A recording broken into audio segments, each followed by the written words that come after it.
everyone, welcome back to Cowabunga Corner News. In this episode, we have somebody I've been really wanting to sit and talk with because he is doing some amazing work on Ninja Turtles right now. This is Tom Waltz, and he is working on the IDW. He is the lead writer for the ongoing series and throwing us a lot of twists and curves. Thank you so much for joining us. You're welcome. You're welcome. We are really enjoying all the strangeness of this comic book. And I have to call it strangeness because you are the first person to really take the Turtles' origin and throw it in a blender and give us this topsy-turvy...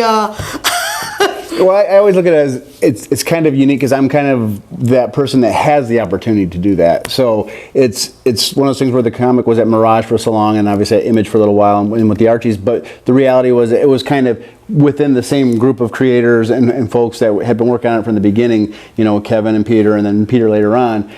We had the opportunity where with Viacom and Nickelodeon buying the license, they basically said, we're starting over, but we're only starting over in the sense of that we're letting you come up with some new ideas, but we don't want to lose the heart of the Turtles. We don't want to lose the soul of the Turtles, but we also don't want to plod on those same roads that have been plowed down in the past. So what do you want to do? And that was the kind of the unique opportunity we had, and not only that, but being able to do that with Kevin kind of holding our hands along the way, you know, and I think that was the key component was I jumped into this thing, and it's very scary to jump into something like this. Turtles is mega popular, mega huge. Everybody, you know, all the hardcore fans kind of have their view and feelings about what it is and what it should be, but having Kevin there kind of grounded us in the sense that he gave us that confidence that don't worry about it. The Turtles are a lot of things to a lot of people, and now we need to make it your thing to these people as well, without losing, you know, focus or sight of what came before. It's just simply just another iteration, another evolution of something that's just been hugely popular since the beginning. Yeah, it's true, because even with Turtles, we have had different universes and different fans, two different universes. Nobody's liked everything. Right, absolutely, absolutely. You're just giving us the new story that we've been needing, because everyone keeps trying to rehatch in different ways the old story. Yeah, and you know, and it's, what I really like about this, for example, characters like that we brought in from the 2K series was Angel. You know, she's the one that we brought in, but then we brought in people from the characters from the Fred Wolf series. Obviously, we've got ideas for, you know, the live action movies all the way back to Mirage. But for me, it's the opportunity is not that I didn't like things. It's not always that. It's maybe I just see things and feel like this has already been done. Now I'd like to do this differently, and you see it done at other companies. That, you know, you've seen characters like even like Batman. Think of Batman. You know, Batman was, if you think about the Adam West Batman, and then you think about the Frank Miller Batman, it's the same character, but it really isn't. And one may be more important to one fan, and one may be more important to another fan, but ultimately, one doesn't take from the other. It's just you know, just a different flavor of the same thing. And I think if anything, it adds to the mythos versus taking away from it. And I think where we've been the happiest is we've made these changes and fans have embraced it. You know, and what we're trying to do, and again, we have this unique opportunity, is we're trying to reach out to all the fans from all the different iterations and say, we see you, and we see you, and we see you, and we're with you, and you're going to eventually see something you love come into this mix. One way or another, it might be a little different, but it's our way of saying we love all this stuff too, and we want to find a way to make it all work together in this one story. And you guys are really doing it so far from what we've been seeing. Oh, it's fun. And it's fun. It's like I said, it's almost like a strategy meeting where we can lay all this stuff out in front of us. And I was just explaining to you, I've been looking at some of the image books lately for some things that we are working on, but also going back to some of the old Mirage stuff and seeing different scenes and situations, saying, is there a way we can bring this into our world where it makes sense to our world, but at the same time bringing it in and saying, this is our way of showing you this thing you loved before. And we still want you to love that thing, and that thing doesn't go away as a result, but we love it too, and we want to give it some new kind of love here.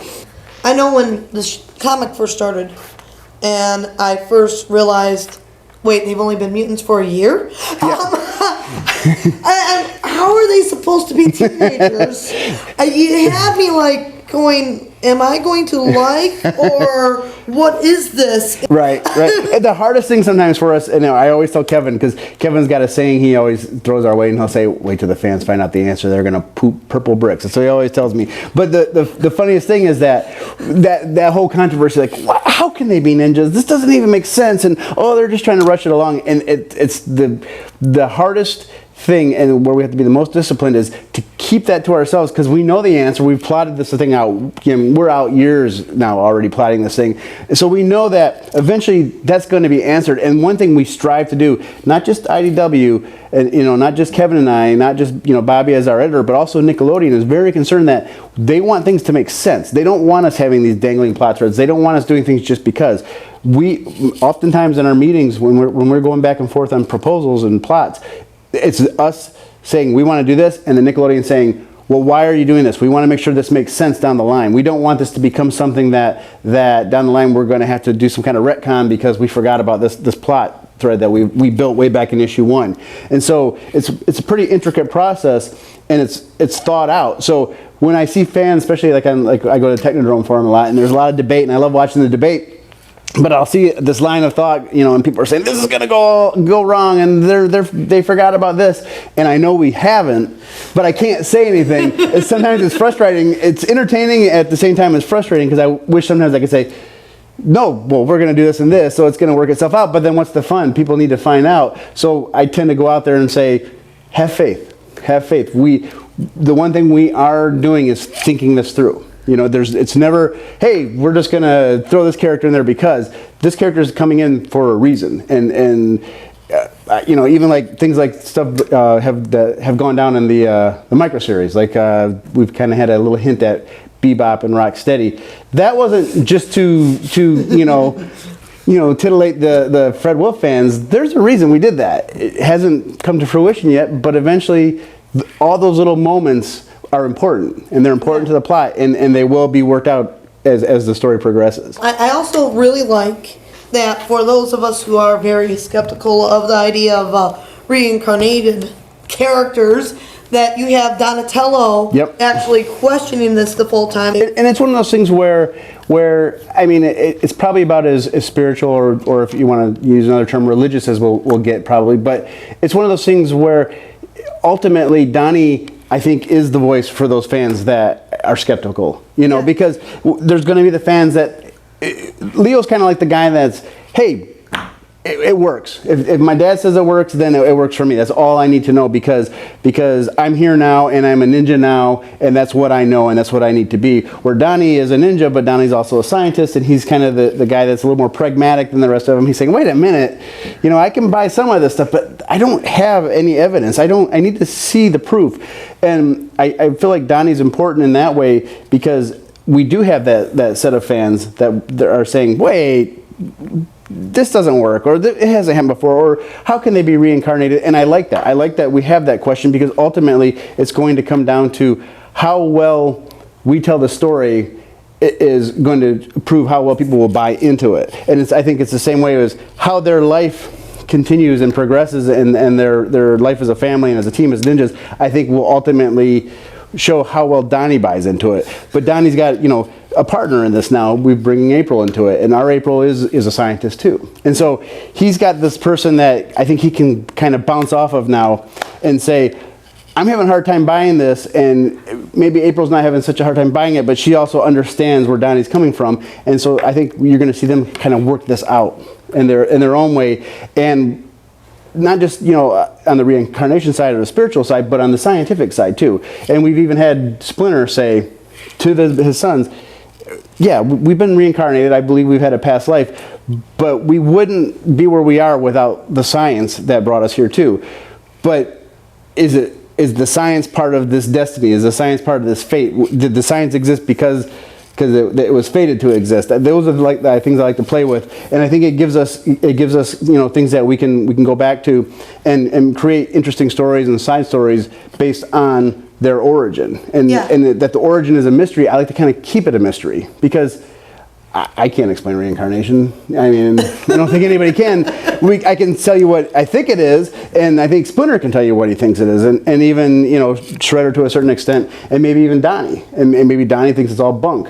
But everybody's trying to figure out what it is, and as they do that, I think instead of living in the past, what we'll see are these characters moving forward, ironically. It definitely has been moving forward, at least from what we've seen. Right. Which it feels like we've seen a lot because it's been a year, but it really has only been, 13 waiting on 14 right, with 14. the micro series. At the same time, you throw in some other twists. Like, you give the Turtles a year where Raph's not there, which takes the Leo and Raph angst, which every version of Ninja Turtles usually has, and threw that out the window, and it seems like you put it at the Leo and Don angst. Right. You know, it's funny because the Leo and Don dichotomy or a kind of angsty relationship, I think, is maybe in some ways subconsciously a representation of me. Because I'm a guy that I come from a military background. I was in the Marines, so I can come from in my life, I can come from kind of that side that is I don't know if you want to say athletic or whatever, but a little more physical. You know, the military is kind of a physical environment, but I've also obviously have my background as, I guess, what we would call nerd, or my geek background. I love comics, and I love science fiction, and I love fantasy, and all these things. So being from those two different environments, I kind of have different groups of friends that I've been around in my lifetime, and I can probably hang with the guys talking about the baseball stats and the football stats just as easy as I can sit with guys talking about elves and golems and hobbits. I just love all that stuff. But in both those groups, you've always got kind of the alpha individual, and the alpha individual is the big, tough, physical guy that just takes everything in stride physically, and athletically. And over in the nerd geek side, you've got the alpha who is, I always kind of think of that guy, what's the TV show now, Big Bang Theory, where they always got to be the smartest, and and to them, the way they bully is intellectually, and so I felt like in this group, minus Raph for all this time, what do you have? You have the alpha being Leo, that's the physical alpha, and the alpha intellect, Donnie. How do they not bump heads? How do they not? I just don't know how it wouldn't happen, And so I felt like it was just natural that, one, they're brothers and they're teenagers, and if anybody has a teenage sibling that they've never fought with, then they're living in Bizarro world, because I don't care how much you love your brother and sister, you're going to fight. It's going to happen. And so they're going to argue, and we've kind of got Mikey as I like to approach Mikey. We're kind of approaching him differently, I think, in the sense that, he likes pizza, and there's certain things about Mikey I like to keep from iterations before, but I've always looked at Mikey, he's just like the kindly soul. He's just like the guy in the family that's like, let's not fight, can we play Twister? That was my favorite scene I ever wrote, because I felt like that made sense to me. Mikey's the guy like, this game looks great, let's play it, and no matter how much the other brothers don't want to play it, they're going to be like, oh, it's Mikey. We love Mikey. He's the cuddly one. Talking rap and playing the game, that's it. And to me, Mikey's kind of just like that guy in the family that he wants peace, he wants love. He doesn't, and we are actually going to explore that quite a bit in the next few issues, the issues 13 through 16. And it's one of those things where without Mikey kind of getting into the mix, and maybe, I don't know if folks have noticed, but one thing that happens with Mikey is these guys start banging heads, and it's usually Mikey, the goofy guy, that jumps in and says, just chill out, calm down. And he's the voice of reason. And again, because he's that person, I think they all love him, and they respect him that way. You'll see Leo and Donnie back down, even though Mikey, the alpha of the family, he's actually the calming component, where I think Splinter is, the sage, wizened old man that has this wisdom from all this time in his life prior to the reincarnation. Mikey's kind of the guy that's, he's your friend that, perfect example. Let's talk about high school parties. People are drinking too much, and two guys get in a fight. There's always the buddy that's able to get the party back under control and think, we're here to have fun. We're here to have a good time. We're here because we care about each other. So why are we fighting? That's kind of Mikey to me right now. Does that mean Mikey's less capable than his brothers? No. I think Mikey's just as capable in a fight. And I think if anything, because he has so much love in his heart, he's probably going to be more motivated at times to be heroic, I suppose is the word I want to use, in a fight, because he will want to protect his siblings and the ones he loves. And so I think because he's that person, it just was natural for me to think that the other two are going to bang heads. I just don't know how they couldn't. But I think only because... not so much out of animosity, just more so because they both want answers. They just need different answers, but they also don't want to look like they're weak, you know. And so that's just what ends up happening, and that's also evolving. And I think in the especially with the story where, you know, they're going after trying to find Splinter when first Stockgen had him and then the Foot Clan had him. I think Donnie and Leo kind of come to this truce where Donnie can say, without totally giving up his end of the, you know, argument, he can say, well, you were right about the foot, so I'll give you that, you know. I'll give you that. And Leo's like, hey, no hard feelings. But meanwhile, Donnie's still thinking, but I still want answers, you know. But now he has April, and so he can kind of channel that frustration in a different direction, which I think is a more productive direction, you know. And I think also Leo can say, look, I was right about that. But he also recognizes that his brother has a right to question these things because there are no easy answers. So why wouldn't he question them? Yeah. You know, so it's compromise, and it's just like families, you know. You just learn how to agree to disagree. I really do enjoy that you're keeping Mikey as that individual flow. And we're talking about the Michelangelo one-shot that Brian wrote and Andy drew. But the one thing I thought that he really captured so well in the story, and I really liked how Brian handled it, was that Mikey wanted that moment where he was like, I want to go out and be festive. And it doesn't have to be, hey, I'm a party dude, and, you know, like the old 80s thing, which is fun. And it was perfect for that time period. But our Mikey's still that guy, but he's just the guy that's like, look, you know, we're not fighting anybody right now. I'm not in some ooze container. I'm sitting in the sewer and I'm not doing anything. And if my brothers don't want to party, I'm going to go party. I want to do something fun. And it doesn't mean he's any less capable, like I said before, than his brothers. It's just that's his personality. And who doesn't have a friend or the person that... I tend to be the guy that says, I'll probably stay home and read a book. But I have plenty of friends that are going to say, dude, that's boring. I'm going to go out and do something. If you don't want to come, fine. You know, but if you do, here's where I'll be. You know, and to me, that's Mikey. Mikey's that guy that's just outgoing, exuberant, and he wants to get out there and he wants to see the world because he's too big for the sewer. You know, he's too big for that.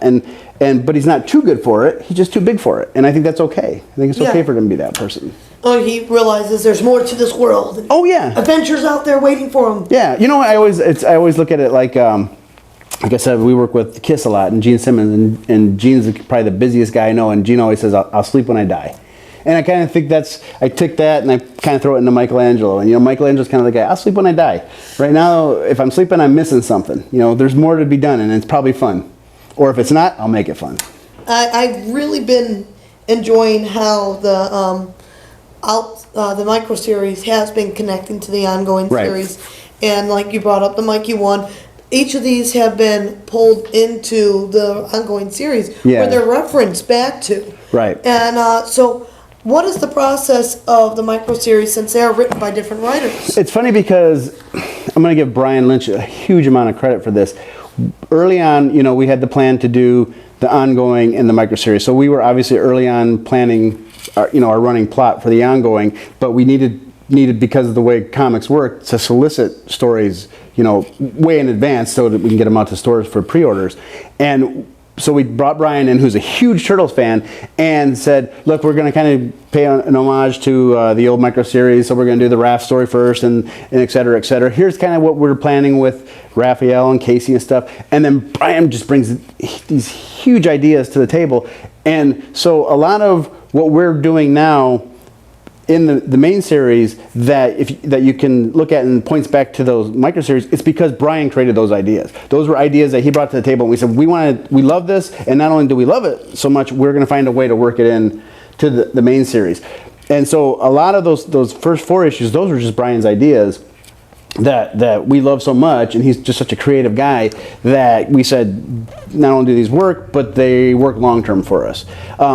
But vice versa, he saw what we were doing and would base those off of what we were doing. So if you think about the Raph story, and it deals with Casey and the Casey and Raph relationship, which I think there's always been the Casey Raph relationship, but I feel like we're kind of giving that maybe a little bit of a different take this time. Obviously, Casey's younger. He's got the situation with his dad, and I think it's different because Casey really is Raph's first brother in our story. That was the first person he met. That was his first bond with another individual. And so we already had that going on, and so Brian just took that and ran with it. But then in that story, he created Elapax, and so I liked Elapax so much. I said, "There's no way that's going to go away." And then we kind of had the hint at Bebop and Rocksteady, and that was Brian's idea. But when we saw it, we said to Nickelodeon, which we could have easily said, "No, we have no plans for those characters. We don't want to do that." And we didn't at that point have anything specific planned for those two characters. But when I saw it, I said, "Leave it." And now I know how I'm going to work this in later on. So that I credit to Brian. You go down the road a little ways, and like the most recent one with the Paul Eller Fugitoid story. We knew what we want to do with Krang. We know the neutrino story. We know all these things. Bobby and I and the folks at Nickelodeon, we've got this all worked out, and we hand that to him and say, "We need you to build this story." And I think it's tough for those guys that write the microseries, because we say, "We need you to build this story around our plot, but we also wanted to make sure that you don't forget the history of this character. So you need to find a way to kind of bring the core and soul of the history of this character, Fugitoid, all the way back to the Peter Laird and Kevin Eastman days. Bring that to this character, but now do it in this plot." And so you still get the Honeycutt story. We don't want to lose any of that stuff that makes the character what it is, but now we're challenging you not just to do that, but also make it new. So keep it old, make it new. And these guys have done a great job with that. Was it planned from the get-go that Honeycutt is Chet? You know what? It wasn't planned from the beginning that was going to be the case. That idea evolved. It was already planned by the time we got to working with Paul on the one shot. But it was always something in my mind that Chet was more than he seemed to be. And so early on, I said, I'm going to create a character that's going to work in the lab, and he's more than he seems to be. I think he's double dealing with all the bad guys, but again, it's one of those things that kind of evolves. And I honestly think it was Bobby one day that said, what would be cool what if Chet was Fugitoid? And sometimes that's all it takes, and my brain goes, Pew! I said, he is Fugitoid. He is Fugitoid, and we're going to make it work, because that's brilliant. That's a brilliant idea, but it was like, what I loved was, I had Chet kind of stuttering and nervous, but I wanted him to be that way, because I felt like not only was he nervous because here comes April, she's this real pretty girl and she's there, but he's just nervous in general because he's got a bully for a boss, Stockman, and come to find out, not only that, he's kind of a double agent, which probably has to be the most stressful job in the world. So he's going to be nervous, but then Paul has this brilliant idea when he creates this story about the Fugitoid, that it's because he has a bad voice box. And I thought, oh, I love that. That's so good. That's so good. And it works perfect, So it works in two ways. It's the technical aspect. He's this robot and has got a bad wire somewhere. And meanwhile, but he's also this nervous guy who's double dealing with two of the worst people on the planet. So sometimes these things just kind of evolve. And sometimes it evolves in a way, I tell Bobby this a lot, that it's almost ironic, because we're dealing with this story that from the very beginning, I wanted it to be, I like this idea, this Zen idea of destiny and fate and kind of like this, we're all one, and things kind of happen for a reason. There's no coincidences, and we go back to kind of like Splinter at one point saying, change is constant. So all these things, I think, kind of are happening because there's this greater power at work, but the greater power is only as powerful as the smallest piece. And I think it carries over because there's times where we do things and then it works out so well. I think it was almost like that was meant to happen. Like it's not an accident that we got to this point. This story is kind of telling itself, and it sounds corny, I know, but it's happened a lot with this series. Where somebody will come with an idea and and I'll say it's brilliant, and not only is it brilliant, but it makes complete sense. We don't have to force it. We're just going that way naturally. And then there's other things that, like I said before, we plan well in advance. You know, I have some interesting plans for Leonardo that I've been thinking about since the very beginning that there hasn't even been a clue to it yet, or maybe there has. You know, so we throw little clues out there, and we do have, like, we've got the long play in motion, but we've also got the short play in motion. And then we try to not only do that, but find ways to make small moments be important as well. You know, and to me, this book fails if we're not finding ways to have like those twister moments. And it was funny because when I wrote that in the script, that was one time in the script, everybody's like, there is no way we're going to be able to get the turtles playing, which we couldn't call Twister, obviously. We had to call it Shapester, I think. There's no way that any artist is going to be able to draw this. It's not going to happen. How can turtles play this game? And I said, but that's the whole point. It is ridiculous. But it's just as ridiculous if you're playing with your brother and sister and you don't have shells. It's just a goofy game, you know. And I always thought there's a line that when they fall down, Raph and Mikey fall down, and then Mikey says best 2 out of 3, and Raph's like, who won? I always said, when I grew up, I always thought the same thing, but just like, who the heck won? We all fell down. We're lucky we didn't break our arms, and we're right back at it again. And I said, so to me, but those are real moments, and that's kind of a moment from my own life. And I thought, why is it any more ridiculous that these two brothers are playing this game than two brothers in real life? You know, and that's the heart of the Turtles, that they're a family. What I really loved was right after the game, a real serious moment, and Leo realized Mike's being affected by this, and does the brotherly thing and says, show me this game. Yep, and you know what? I'm glad you brought that up, because that's a scene, that's a specific scene right there that I can point to and say, Nickelodeon, Bobby, and I talked about that a lot. And that scene, we molded that scene together because we wanted to make sure we did that in a way where somebody who reads it that's not involved with the process can come away with that. And the whole idea was that Leo is ultimately going to be the guy, you know, in this moment that's going to care so much about his little brother that he's going to, you know, even go against everything that he thinks they should be doing right there, which is probably push-ups, you know, and training and meditating, and say, let's play this silly game because I know as a leader, I need to recognize your needs as well, you know. And I thought in the end we handled it really well, and I thought Andy drew great, and it's just one of those moments where we talked about it a lot. And you would think it's such a small little thing because we've got, you know, cosmic war and mutated cats and mad genius scientists, and what do we really dwell on for a couple days? That moment, because to me that's a perfect example of the Turtles are only as strong as those moments. Because you could write any story could have ninjas and fighting, and but the Turtles exist to this day and are as popular as they are because they also have those moments where it's just two brothers working it out. It really stands out having the family element, and one of the things that keeps the fans coming back.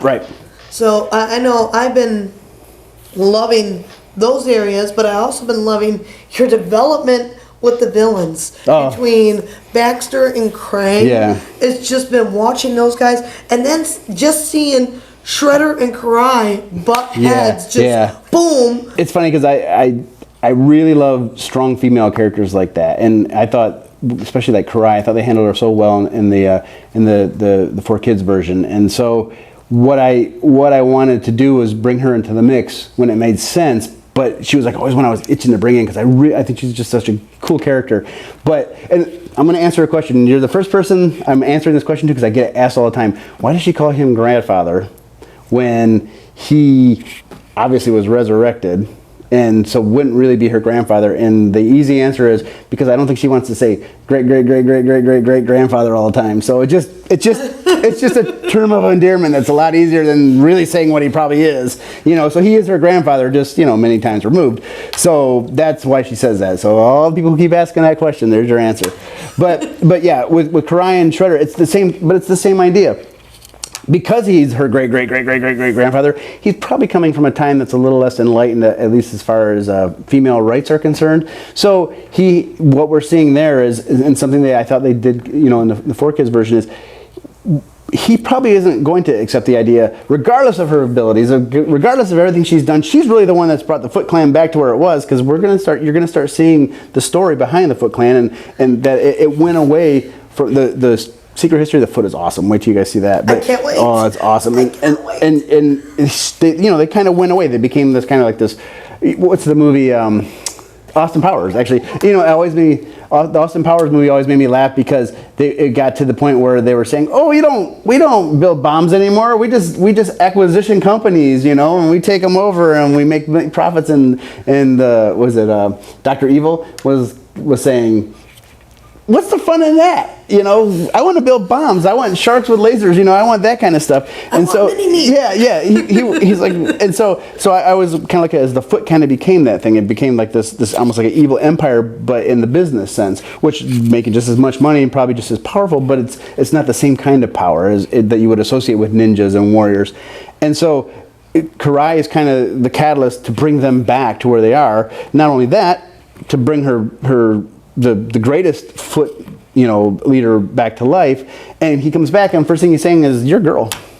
You're just a girl," and that doesn't work for me. You're never going to be the leader. Yeah, you can't be the leader because, and ultimately it boils down to because you're female, and what I want to work on here is not only here's this dysfunctional relationship there, which if you guys think about it, it kind of oddly in a strange way mirrors the Casey relationship with his father, but it's also one of those things that I think makes it very real, you know, because again, this is a resurrected ninja master from feudal Japan, and his daughter, who's a ninja warrior in the 21st century, running around carrying swords. If you stop and you look at it, you'll think, wait a minute, this is the goofiest thing I ever heard. And it is, but it's comics also, so it's okay. But I think it ultimately works the way it does but really it's a girl and her grandfather, and a girl who's trying to be accepted by her grandfather. And you can look at it like, well, that's not fair to her, but then you can say, but then think of it from his perspective. Where he comes from, he wouldn't accept her, and that would be the norm. So how are we going to work this out? How does this dysfunction work itself out amongst everything else that's going on? Because they want to take over the world, obviously. You know, they need ooze, they need mutants, and at the same time, how do I get along with my granddaughter? You know, and how do I get along with Grandpa? And so it's just one of those little microcosms to the overall story. I think that makes Turtles so unique. You know, and even like if you think about the Batman stuff in other books, well, I mean, it's not unique to the Turtles. And when does it work well? When you got Batman and Robin, and you've got Nightwing and all these characters. But it's interesting because now they start calling them the Bat Family. And when you look at it that way, and you think of how do these people all get along? Yeah, they're vigilantes and they're cool and they can jump and they can call these gadgets. But in the end, what happens at Wayne Manor? And that makes, I think, the Batman characters so interesting because they don't only have to go out and fight, but they have to coexist. And sometimes coexisting is the hardest thing. Yeah. And you don't want your enemies or the outside world to know this. Right. So it makes it even harder out in working together. Absolutely.